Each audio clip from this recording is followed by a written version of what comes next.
에베소서 4장 1절에서 6절 말씀, 에베소서 4장 1절에서 6절 말씀입니다.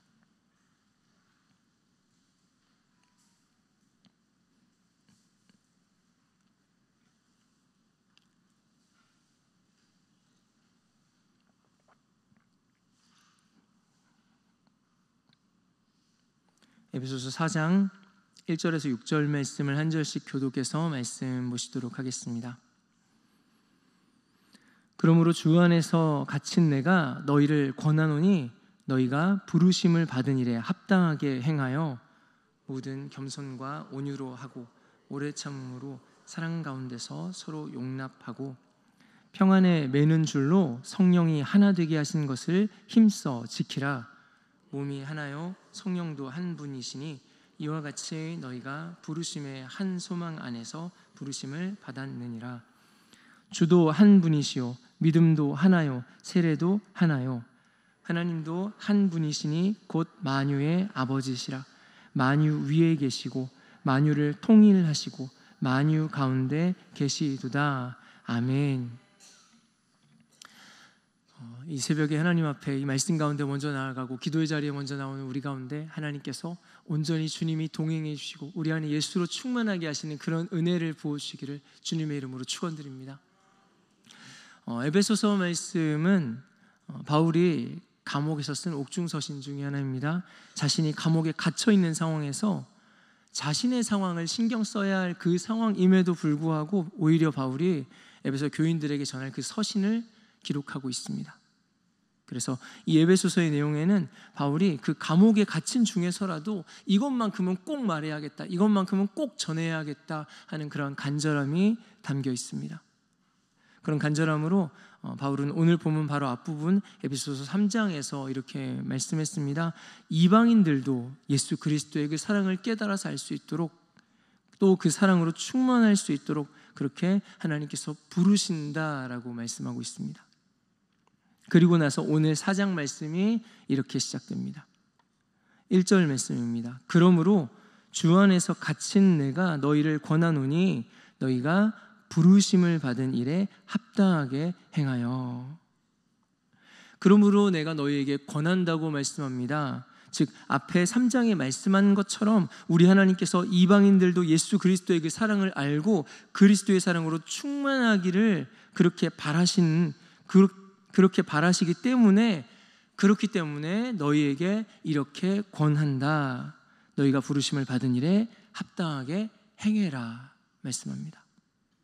바로 1절 말씀이 오늘 말씀의 주제 구절입니다. 부르심에 합당하게 행해라. 여러분, 부르심에 합당하게 행하기 위해서는 이 부르심이 무엇인지 우리가 먼저 알아야 합니다.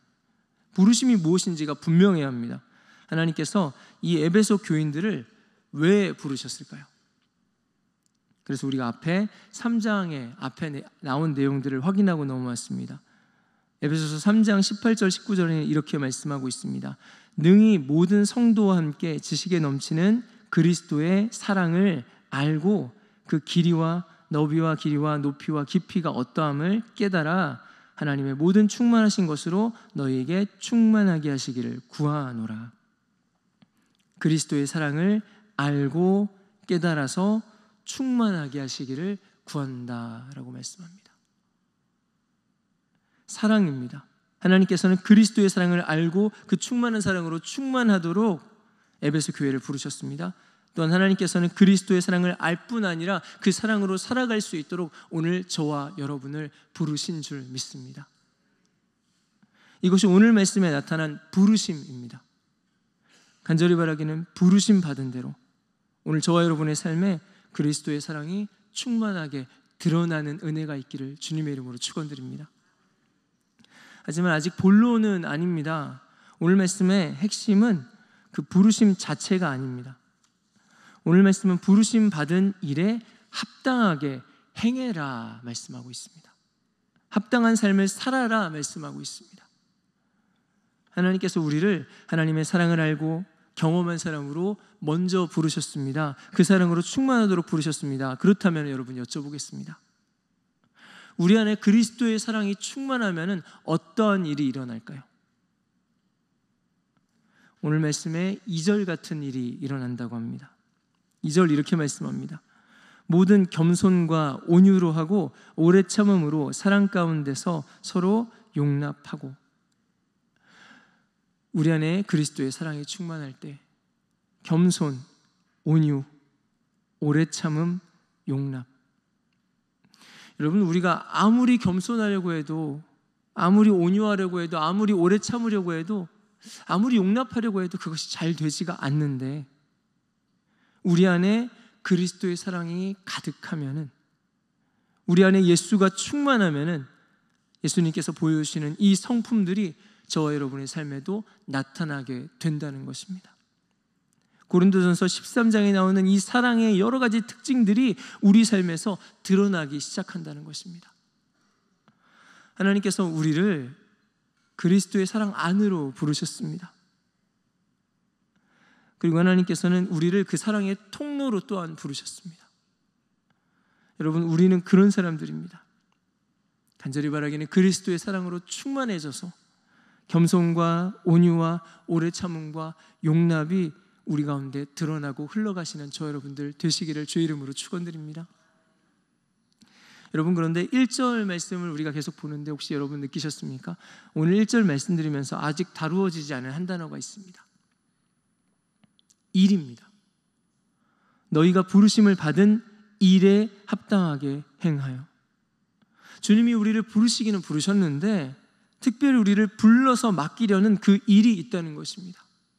하나님이 이 일을 이루시려고 우리를 부르셨다는 것입니다.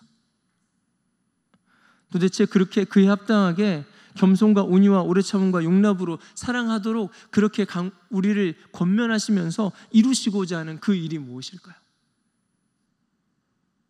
우리는 그 답을 3절부터 6절에서 찾아볼 수가 있습니다.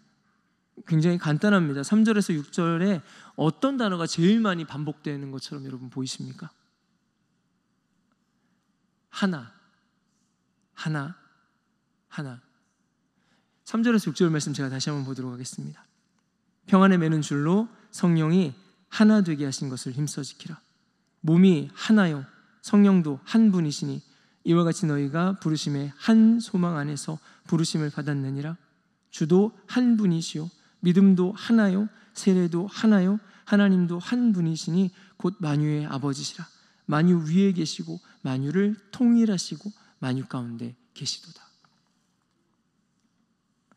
하나님께서 무슨 일을 그렇게 하고 싶어서 우리를, 저와 여러분을 하나님 닮은 하나님의 사람으로, 그렇게 사랑의 사람으로 우리를 부르셨을까요? 하나 되게 하시려고, 하나됨을 이루시려고 그렇게 우리를 부르신 줄 믿습니다. 여러분, 오늘 말씀하는 이 하나됨이 단지 그냥 숫자 2가 1로 그냥 그렇게 합쳐지고 그렇게 변해버리는 그 정도가 아닙니다. 에베소서에서 말씀하는 이 하나됨은 서로 다른 것, 나뉘어져서 대립하고 있는 이 둘의 관계가 그리스도 안에서 풀어지고 새롭게 되어져서 이 둘 사이의 관계에 화목을 이루는 것입니다. 우리 하나님께서는 예수 그리스도를 통해서 거룩하신 하나님과 추악한 죄인 사이에 화목을 이루셨습니다.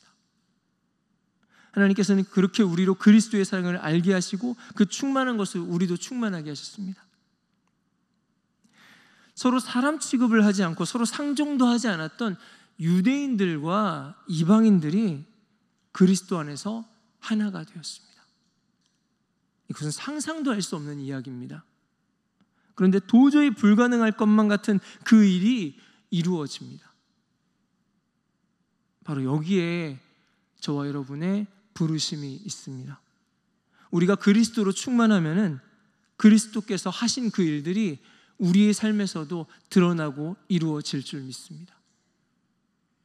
저 여러분의 삶의 현장에서도 하나 되게 하시는 일, 화목하게 하시는 일을 주님께서 이루어 가신다는 것입니다. 여러분, 바로 이 하나 되게 하는 일, 화목하게 하는 일을 위해서 저와 여러분이 부르심 받은 줄 믿습니다. 그러므로 하나님과 화목되게 하신 우리 모두는 우리가 있는 자리에서 화목을 이루어 가야 합니다. 단순히 누구와 싸우지 않는 것을 화목이라고 말하지는 않습니다. 그것을 하나됨이라고는 더더욱 말할 수 없습니다. 아니, 우리가 예수님도 아닌데 도대체 어떻게 이런 화목과 하나됨을 이루어갈 수 있을까요? 우리가 잘 알고 있는 초대교회의 모습을 한번 생각해 보겠습니다. 혹시 초대교회의 그 성도들의 면면을 생각해 보신 적 있으십니까? 이들이 과연 서로 받아줄 만한 사람들이었을까요? 예수님의 이야기가 가장 먼저 들렸던 사람들이 어떤 사람일까를 생각해 보았습니다. 소외된 자, 가난한 자, 존중받지 못하는 자, 그리고 심지어는 사람 취급받지 못하던, 사람들에게 손가락질 받던 그런 사람들도 있었습니다. 그냥 불쌍한 사람도 있었지만 그 중에서는 나쁜 사람, 악한 사람들까지 있었다는 것입니다. 그런데 초대교회의 모습을 성경은 이렇게 기록하고 있습니다. 믿는 사람이 다 함께 있어 모든 물건을 서로 통용하고 또 재산과 소유를 팔아 각 사람의 필요를 따라 나눠주며 날마다 마음을 같이하여 성전에 모이기를 힘쓰고 집에서 떡을 떼며 기쁨과 순전한 마음으로 음식을 먹고 하나님을 찬미하며 또 온 백성에게 칭송을 받으니 주께서 구원받는 사람을 날마다 더하게 하시니라. 여러분, 별별 사람들이 다 모였던 이 초대교회가 하나가 되었습니다. 하나가 되었습니다. 이들이 과연 하나 될 만한 그런 멤버들이었을까요? 아니요. 전혀 그렇지 않습니다. 아무리 생각해 보아도 이들이 하나가 된다는 것이 불가능한 일입니다. 그렇다면 이렇게 결론을 내릴 수밖에 없습니다. 이 사람들이 눈에 뭔가 씌었던 겁니다. 그들이 사람을 보고 판단하던 각자의 기준들이 있었을 것입니다. 그런데 그 기준들이 다 가리워졌다는 것입니다. 여러분, 집에 아이들이 있는 집들은 아마 대부분 그러실 텐데, 아이들이 이렇게 손으로 만지거나 낙서하거나 하는 그런 벽지에 그런 자국들이 점점 쌓여갑니다. 그래서 이게 너무 더러워지고 보기가 싫어지면은 그렇게 할 때가 있습니다. 집에 도배하고 남았던 벽지가 있으면은 그 도배했던 벽지를 가지고 그 위에 이렇게 덮어 씌워서 바르는 경우가 있습니다. 그런데 이게 새 벽지로 덮어서 얼룩을 가리려고 할 때 여러분은 얼룩보다 더 큰 벽지를 덮으십니까? 더 작은 벽지를 덮으십니까? 더 큰 벽지로 덮습니다. 그래야 덮어집니다. 그래야 가리워집니다. 이 초대교회 사람들이 그들에게도 분명히 누군가에게는 예의와 체면이 목숨처럼 중요한 사람이 있었을 것입니다.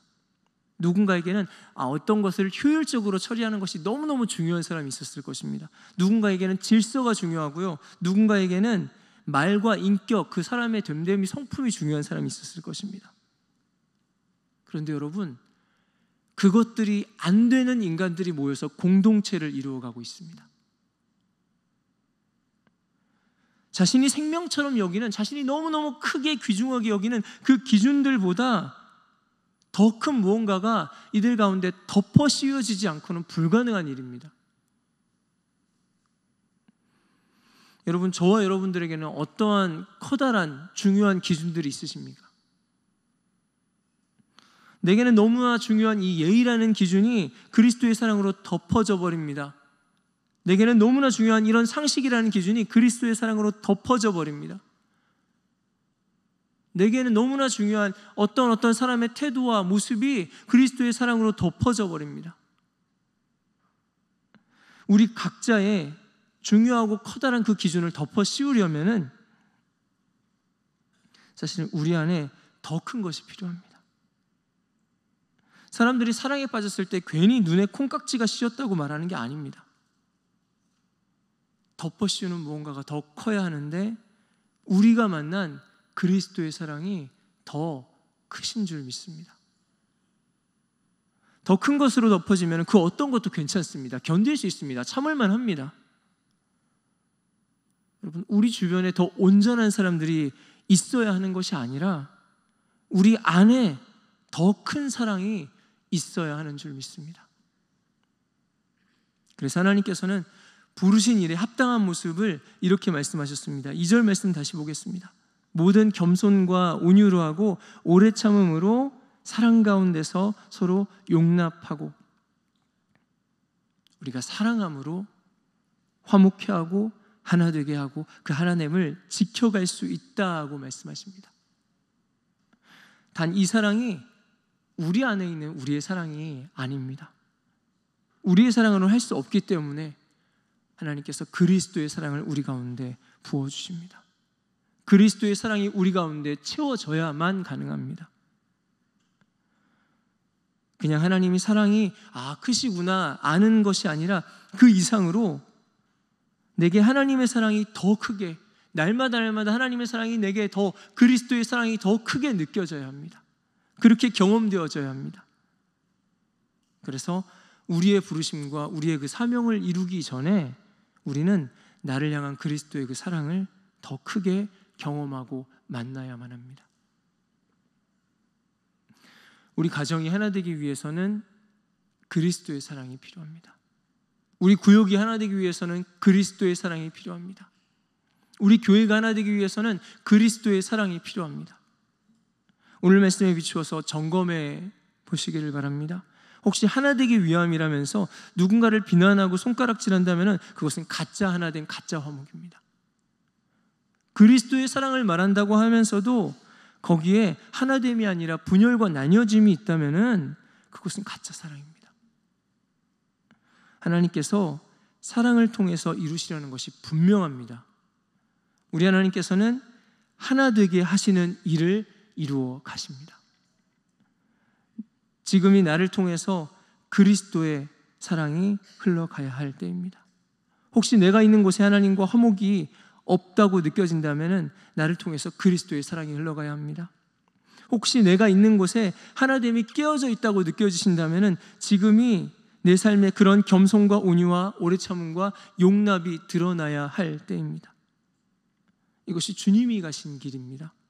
우리를 따라오라고 부르시는 길입니다. 우리 하나님께서 저와 여러분을 부르시는 길은 어디일까요? 내 안에 계시는 그리스도로 인해서 부르신 자리에서 하나됨과 화목을 이루어 가실 수 있는 저와 여러분들 되시기를 주님의 이름으로 축원드립니다. 그렇게 날마다 우리를 세우신 그 자리에서 하나님 맡기신 그 일을 잘 감당할 수 있는 우리 되기를 주의 이름으로 축원드립니다. 함께 기도하시겠습니다. 우리 함께 기도하실 때 하나님, 나는 사랑할 수 없는 존재입니다. 하나 될 수 없는 그런 존재입니다. 하나님, 내게 그리스도의 사랑을 더 부어주시옵소서. 그리스도의 사랑을 더 깊이 경험하게 하여 주셔서 내 안에 그리스도의 사랑이 더 커지고, 그리고 하나님이 하나 되게 하시는 그 하나님의 주님 맡기신 그 일들을 넉넉히 감당할 수 있는 은혜를 부어달라고 함께 기도하겠습니다. 또한 우리 교회를, 공동체를 위하여서, 나라와 민족을 위하여서 각자의 기도 제목을 가지고 우리 주여 한번 부르짖고 간절히 기도하며 돌아가도록 하겠습니다. 기도하시겠습니다.